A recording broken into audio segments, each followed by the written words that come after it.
I try to follow the humor of the Russian people. We don't hear much about the Russian people. We hear about the Russian leaders. But you can learn a lot because they do have a sense of humor, and you can learn from the jokes they're telling. And one of the most recent jokes I found kind of, well, personally interesting. Maybe you might tell you something about their country. The joke they tell is that an American and a Russian were arguing about the differences between our two countries. And the American said, look, in my country, I can walk into the Oval Office, I can hit the desk with my fist and say, President Reagan, I don't like the way you're governing the United States. And the Russian said, I can do that. The American said, what? He says, I can walk into the Kremlin, into Brezhnev's office, I can pound Brezhnev's desk, and I can say, Mr. President, I don't like the way Ronald Reagan is governing the United States. Thank you very much. Thank you all. Thank you. As Henry VIII said to each one of his 6 wives, I won't keep you long.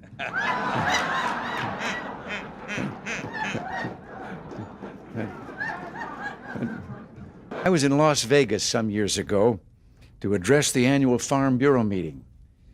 And on my way to the hall, a fellow recognized me and asked what I was doing in Las Vegas. And I told him I was there, what I was there for. And he said, what are a bunch of farmers doing in a place like Las Vegas? And I couldn't resist. I said, Buster, they're in a business that makes a Las Vegas crap table look like a guaranteed annual income.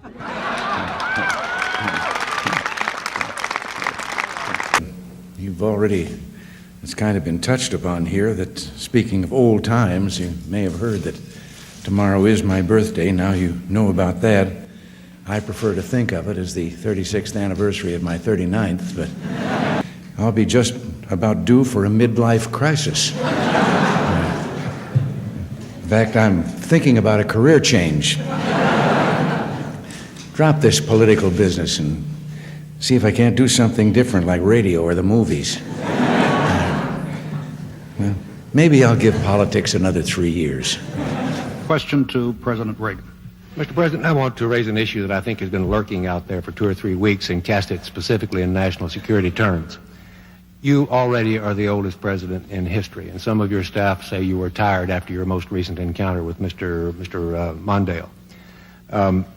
I recall yet that President Kennedy had to go for days on end with very little sleep during the Cuba Missile Crisis. Is there any doubt in your mind that you would be able to function in such circumstances? Not at all, Mr. Truitt, and I want you to know that also I will not make age an issue of this campaign. I am not going to exploit, for political purposes, my opponent's youth and inexperience.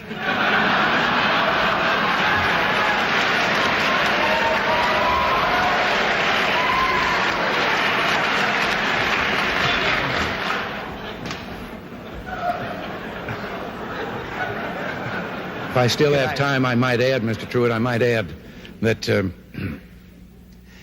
it was Seneca or it was Cicero, I don't know which, that said, if it was not for the elders correcting the mistakes of the young, there would be no state.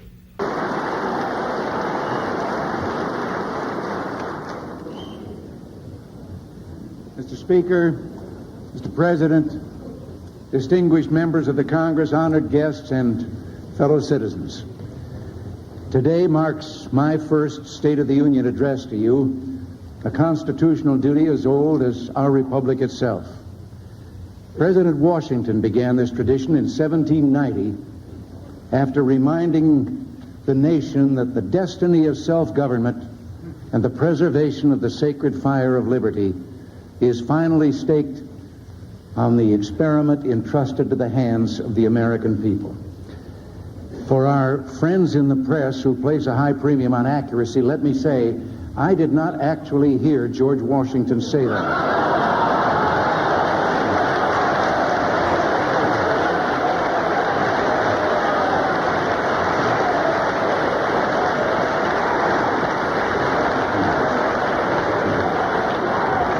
But it is a matter of historic record.